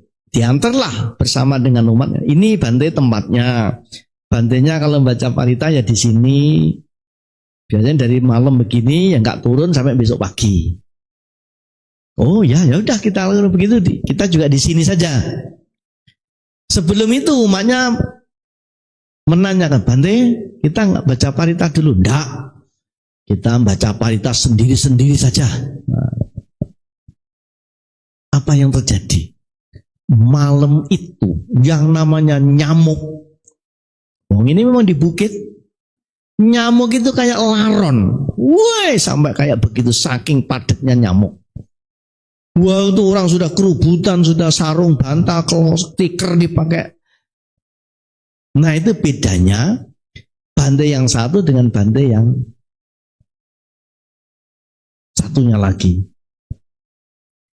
Sebagai yang ketiga, ada seorang Bante, Bante kita, Bante STI. Ada Bante yang tidak hobi baca parita. Saya nemui sendiri. Saya kenal baik. Bante ini memang tidak hobi baca parita. Pernah juga satu perjalanan bersama dengan saya. Turun di satu tempat itu jam 1 malam. Harus pergi ke wihara kira-kira 3 jam lagi dari bandara itu. Begitu turun di bandara ini ada umat, ya pengurus wihara yang kita semua kenal, sambil menjemput Bante, sambil nanti mengantar ke wihara, dia mohon Bante dalam perjalanan ini, kalau Bante berkenan, mampir dulu ya Bante di kantor saya. Bapak ini pengusaha, baru bangun gedung kantor, belum pernah didatangi Bante. Bante mampir saja sana minum-minum Bante. Baik Pak, enggak apa-apa. Dari sini berapa jauh Pak? Dan arahnya kemana? Memang lewat ini jalan dari bandara ke wihara memang lewat gedung ini. Ya kebetulan apalagi satu jalan loh Pak. Ya sudah, kita mampir di sana. Syukur nanti Bante kalau bisa baca parita bareng sedikit. Ya baik, enggak apa-apa. Itu saya, karena saya yang paling dituakan, memang paling tua zaman itu. Bante-bante yang lain yang umurnya belum ada separuh saya, wasanya belum ada separuh saya. Beliau-beliau ini dengan tegas mengatakan, Bante maaf saya tidak ikut baca parita Bante, saya kan langsung ke wihara istirahat. Oh iya baik, enggak apa-apa. Dan akhirnya saya baca sendiri di situ. Ngengong. Saya enggak kekurangan apa-apa, enggak kehilangan apa-apa. Malah saya tambah parita, malah tambah paramita. Saya jadi makin apal parita. Itu pengalaman. Nah, satu waktu saya dapat telepon. Ada Bante, bapaknya meninggal dunia di kota lain. Saya sendiri tidak bisa datang ikut maisong. Saya nyari Bante-bante lain. Itu pun juga tidak dapat. Sampai betul-betul dikremasi, jadi abu, dibawa pulang, tidak ada Bante lain yang mendampingi. Saya dikirimi foto ikut bersedih. Karena fotonya itu hanya peti, lalu Bante anaknya itu duduk di samping peti, tidak ada umat lain. Satu ruangan itu hanya ada dua benda ini. Satu benda hidup, lalu peti mati. Kasihan. Telusur punya telusur. Memang Bante ini nggak hobi baca parita. Termasuk blessing kalau dapat itu anumodana makan aja hampir tidak mau. Makan ya sudah, selesai ya sudah, ditinggal saja. Nah di kesimpulannya apa? Ya semua itu kan tergantung dari kita. Barang siapa memberi, mendapatnya lebih banyak. Meliputi pemberian baik atau buruk sama hukumnya. Sak parita saja ternyata juga ada impactnya yang terjadi. Nah ini banyak pengalaman. Semua itu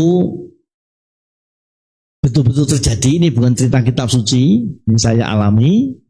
Dan kalau sampean Bapak Ibu sekalian pengen tahu orang-orangnya siapa, nama dan alamat ada pada redaksi. Terima kasih. Ya.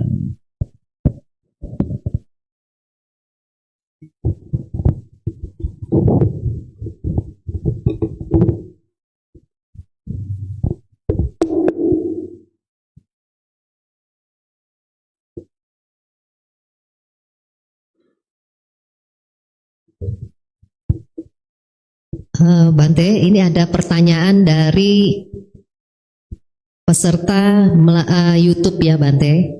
Pertanyaan melalui YouTube. Ya Bante. Saudara Iklian bertanya, Bante izin bertanya, apakah ada perbedaan kekuatan spiritual saat membaca gata dibandingkan dengan membaca sutta? Keduanya dibaca dengan sungguh-sungguh. Terima kasih Bante. Boleh satu lagi ya Bante ya. Dari saudara Narko Sunarko. Izin bertanya Bante, ada istilah baru jalur langit, di mana kita ada ikhtiar kuat untuk bisa keluar dari masalah atau sakit. Bagaimana dengan kekuatan pembacaan parita? Apa yang sesuai untuk dibaca? Begitu Bante. Terima kasih Bante. Ya, jadi parita-parita, kalau parita sutta kan memang dari Sang Buddha. Kalau kata-kata ini bukan dari Sang Buddha, isinya adalah puji-pujian atau penghormatan kepada Sang Buddha. Bahkan ada mantra-mantra tertentu, mantra itu kan bahasa Jawa. Kalau bahasa Sanskerta kan mantra, bahasa Jawa montro, bahasa Pali namanya manta. Jadi manta itu artinya suara indah yang teratur, terstruktur, terukur, nilainya luhur. Itu namanya manta. Maka saya sering menggunakan istilah puja manta. Dan terbukti kalau para Bante mau melakukan puja kan juga memberitahukan kepada para dewa dengan manta. Buktinya apa? Ini Aradhana Parita. Samanta Cakawalesu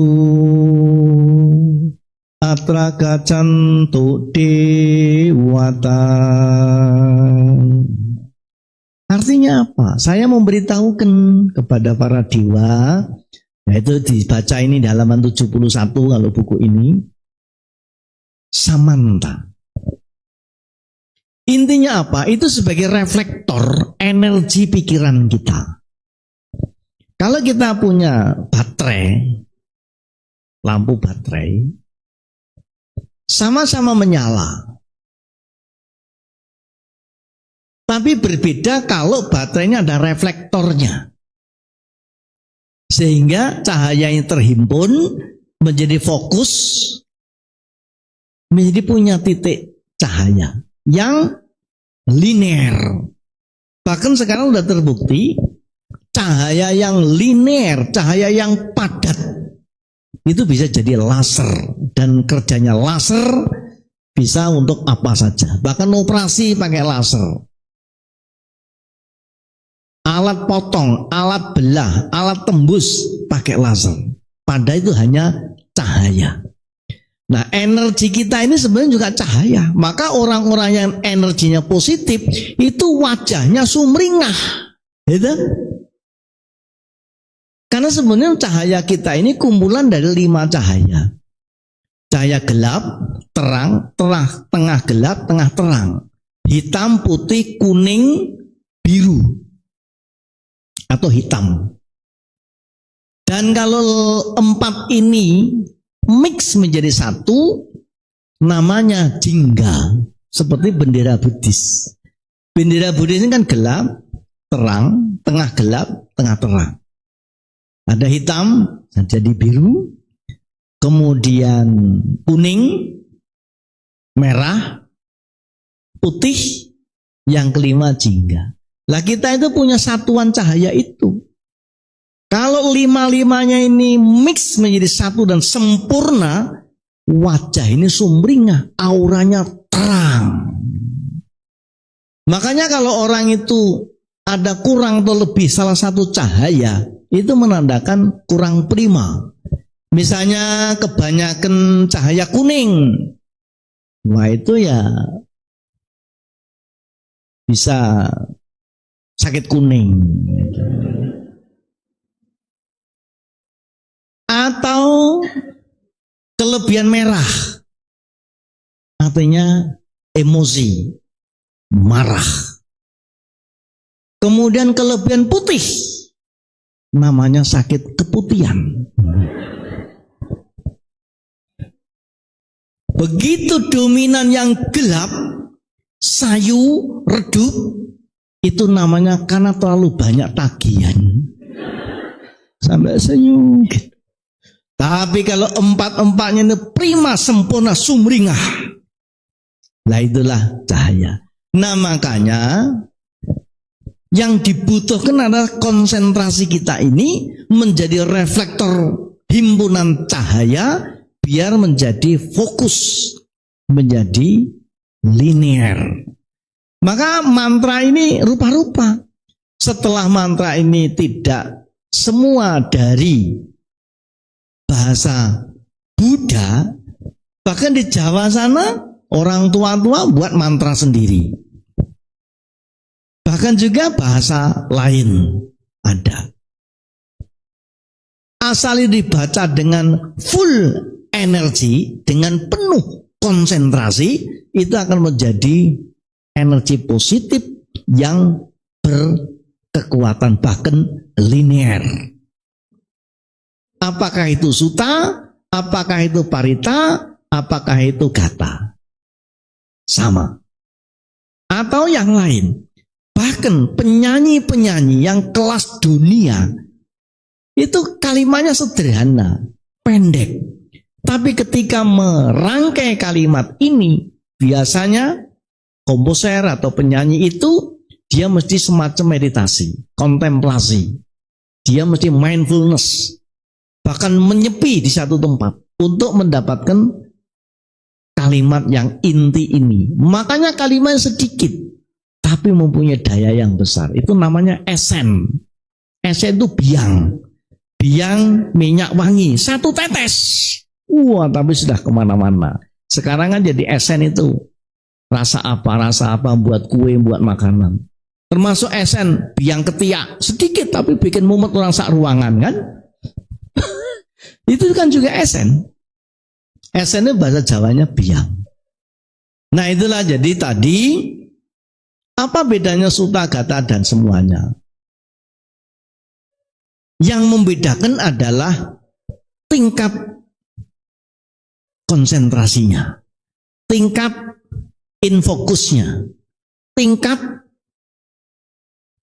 kandungan energinya. Karena kata-kata, karena kalimat itu menjadi reflektor. Nah, karena itu biasanya untuk membuat tekstual ini dihubungkan dengan kontekstualnya. Makanya pernah ada yang memberi tapi tidak tahu ini lelucon atau beneran. Bagaimana kalau untuk mendatangkan uang? Ada mantranya. Manikam, manikam, manikam, manikam, manikam, manikam.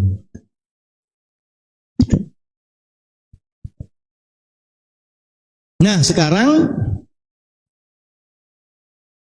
orang sakit.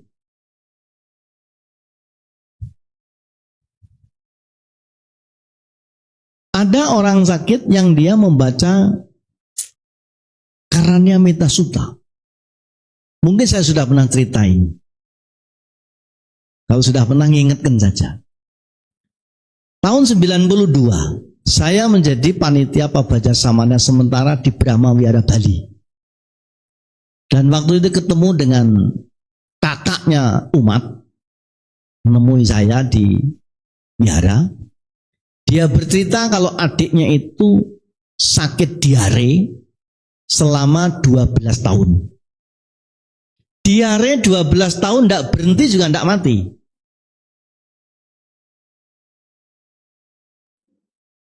Nah setelah berdiskusi panjang, kesimpulannya saya mengusulkan, ya yang saya tahu Pak, buat coba ini baca Parita. Parita apa Bante? Mana yang paling dikenal, yang paling hafal, yang paling srek? Di antara semua Parita itu yang paling populer kan Karanya Metta Sutta. Udah, baca Karanya Metta Sutta dengan cara baca begini, waktunya begini, caranya begini. Lakukan dengan sepenuh hati. 2 minggu beri info lagi. Infonya apa? Bante, adik saya diarinya sudah mampet pet. Malah saya, oh iya, memang benar itu. Saya malah menjadi yang heran. Karena kok bisa 12 tahun. Dan itu cerita masa kini, bukan kitab suci. Nama dan alamat ada pada redaksi. Dan dari mana itu saya copy? Dari sini. Masih ada enggak orangnya ya? Om Nangki? Sudah enggak ada. Bu Nangki? Enggak ada. Nah itu ceritanya. Di sini ada Pak Nangki itu dulu ya? Sudah meninggal. Apa ceritanya? Enggak percaya tanya sama Om Nangki. WA sama Om Nangki ya. Ceritanya waktu itu saya di sini, masih wihara lama. Di satu sore ada orang datang berdua, satu bapak, satu ibu. Dan ibunya itu dalam keadaan lusuh, kusem. cahayanya sangat lemah. Lalu duduk di depan altar. Altarnya sekarang di tempat meja makan itu. Ditanya apa, Bante? Ini ibu apa? Ibu ini 6 bulan tidak bisa tidur, Bante. Oh ya? Kenapa, Pak? Ya, pokoknya ini selama 6 bulan ini kita dibikin repot. Kalau yang lain sudah pada tidur, ya saya, mama saya tidur, anak-anak saya tidur. Dia masih nggak bisa tidur. Semua dibangun digebuki bantal. Karena melek sendiri tuh takut di malam hari. Kata maksudnya apa? Ya Bante, ini kan Bante datang, kita mau minta doa, Bante minta kesembuhan. Karena umumnya orang itu kalau ketemu Bante, Bante dianggap wakilnya Tuhan yang Maha Esa. Orang yang serba bisa, biasa apa saja. Semua persoalan, dari urusan dapur, urusan tempat tidur, urusan Pak Gubernur, semua ditanyakan kepada Bante. Nah terus terang, waktu itu saya tertenggun, saya kaget. Dulu sebelum jadi biku, saya beberapa belajar ilmu kebatinan, bergaul dengan orang tua-tua. Jadi banyak kerpean pada zaman itu macam-macam yang saya mendapat warisan dari orang tua itu. Dan itu terbukti, teruji manfaatnya. Lalu saya jadi biku di Bangkok. Habis di Upasampada, ilmu warisan dari orang tua semua itu rontok, bleng hilang, satu kalimat pun saya tidak ingat. Untuk apa saja? Termasuk nolak udan ada, minta ujan bisa, anak nangis bisa, orang tidak bisa tidur bisa.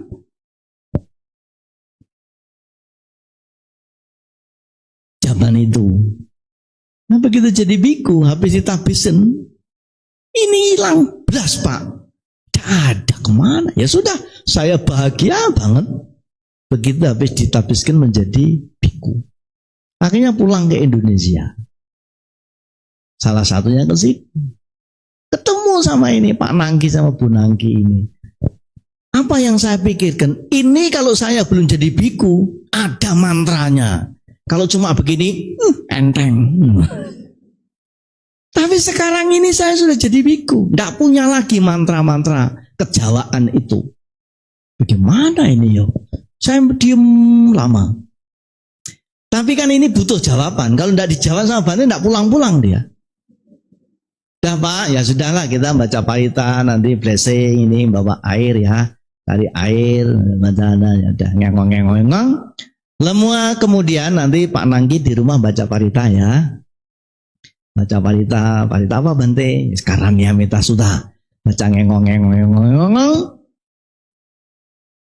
Kira-kira seminggu kemudian, karena waktu itu datang lagi, juga berdua. Kalau Pak Nangki saya kenal, tapi sebelahnya ke orang lain. Ternyata ya memang istrinya Pak Nangki, ya Bu Nangki. Ternyata beda. Begitu datang, dia sudah bersih, sudah pakai make up, pakai perhiasan, dan di sini pakai merah-merah, dan sudah bisa tidur nyenyak. Ternyata aslinya istrinya Pak Nangki ini kan pimpinan Mbun. Dulu sih ada Mbun. Ingat Mbun? Bank Umum Nasional. Masih ada enggak orangnya? Istrinya Pak Nangki masih ada enggak? Hadir. Nah, itulah pengalaman. Jadi saya mengusulkan untuk membaca parita. Dan ternyata Pak Nangki yang punya pengalaman ajaibnya parita. Dia baca Karanya Metta Sutta untuk istrinya dan sembuh. Makanya dulu kalau kesini ketemu Pak Nanggi, Bu Nanggi, pasti ingat cerita itu. Karena memang dia yang kejadian. Di sini, tapi bukan wihara ini, masih wihara lama. Kalau yang orang lama ya ingat, karena ini wiharanya kan sudah ganti 2 kali. Ya, kutik belakang juga sudah nggak ada. Kutik belakang dulu yang ada rumah itu, yang nah itulah jadi kalau kita bercerita masing-masing pada punya pengalaman tentang parita. Parita apa? Yaitu kuatnya baca parita. Nah, satu lagi sebagai ini mungkin mengingatkan saja. Toh semua orang sudah pada mendiang sekarang. Kalau tidak percaya tanya sendirilah. Sebagai umat Buddha di Indonesia kenal yang namanya Mama Leon atau Ibu Herlina, orang Bali. Beliau punya pengalaman kanker itu sudah belasan tahun. Tapi tidak memberitahukan kepada siapapun, termasuk Pak Putu suaminya. Tapi dia melakukan perawatan dengan dokter pribadinya di Singapura. Pada hari terakhir, dokternya bilang, ini sudah harus dioperasi. Karena sekarang sudah sebesar kepelantangan, sudah sebesar mangga. Akhirnya jalani operasi. Sebelum melakukan operasi ke Singapura, Mama Leon bertekad, saya sebelum operasi ini mau baca parita. Dan yang dilakukan begitu selesai membaca parita, dia minum air yang diletakkan di altar. Dan paritanya itu dari tempat itu jauh, dapurnya harus jalan kaki jauh. Dia berniat membaca parita 40 hari sebelum keberangkatan ke Singapura. Dia lakukan setiap malam, jam yang sama, tempat yang sama, parita yang sama. Berapa banyak? Dia membaca parita sebanyak umur ditambah 1, umurnya sendiri. Itu niat, dia niat. Ya, pokoknya selesai parita, dia minum airnya itu. Begitu mau bangun dari duduk, dia biasanya rambatan, saking sakitnya. Tapi hari ke-35, Mama Leon bercerita. Nggak tahu bagaimana ceritanya, dia sadar-sadar sudah di dapur. Sudah tidak lagi di meja altar. Pada dapur, tempat tidur dan altar itu berjauhan tempatnya, jaraknya ada beberapa meter. Karena rumahnya memang besar. Nah yang ditanya Bu Herlina itu, kok tahu-tahu di sini? Pada biasanya kemarin-kemarin itu kalau habis baca parita mau bangun dari duduk itu mesti rambatan. Wah masih sambil itu. Kok ini tiba-tiba sampai di sini loh? Kemana sakitnya? Dan sejak itu sudah nggak sakit lagi. Rasa sakitnya hilang. Tapi karena dia niatnya 40 hari, tetap yang 5 hari diselesaikan sampai ke 40. Kemudian berangkat ke Singapura. Pada waktu berangkat ke Singapura berdua, Bu Herlina dengan Pak Putu.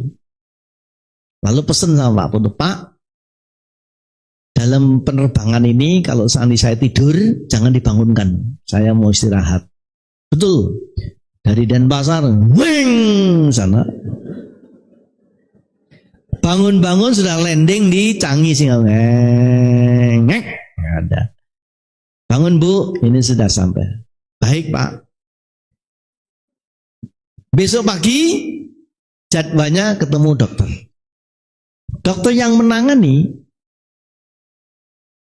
sudah panggil, Pak Putu menunggu di ruang tunggu. Biasanya dokter itu kalau ketemu ya ramah, si hello dan. Tapi kali ini dokter itu menangani kok keluar masuk. Malah ada beberapa orang yang masuk lagi, dokter lain juga masuk ke ruang prakteknya itu. Pak Putu mulai bertanya-tanya, ini apa yang terjadi? Kok dokter ini nggak nyapa saya, wajahnya tidak menegur. Pada biasanya datang berisi hello, kali ini kok enggak. Nah, sudah beberapa orang masuk ke ruang praktek. Kemudian dokter utamanya itu keluar dari ruang praktek. Tanya sambil jabat tangan. You agamanya apa?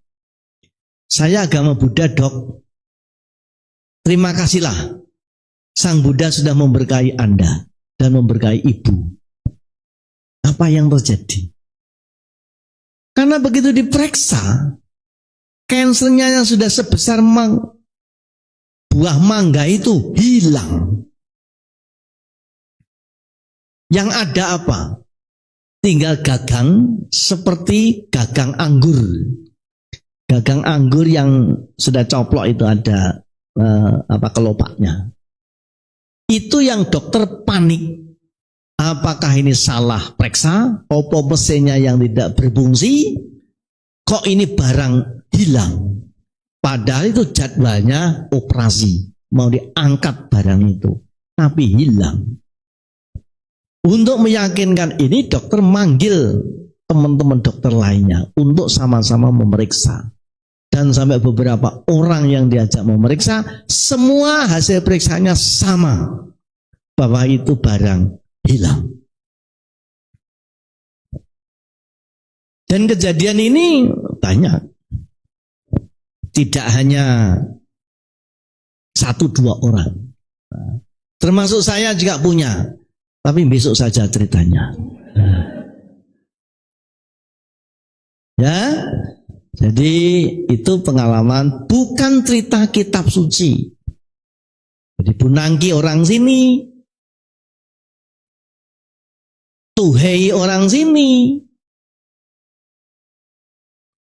Pak Dr. Rahman orang Makassar.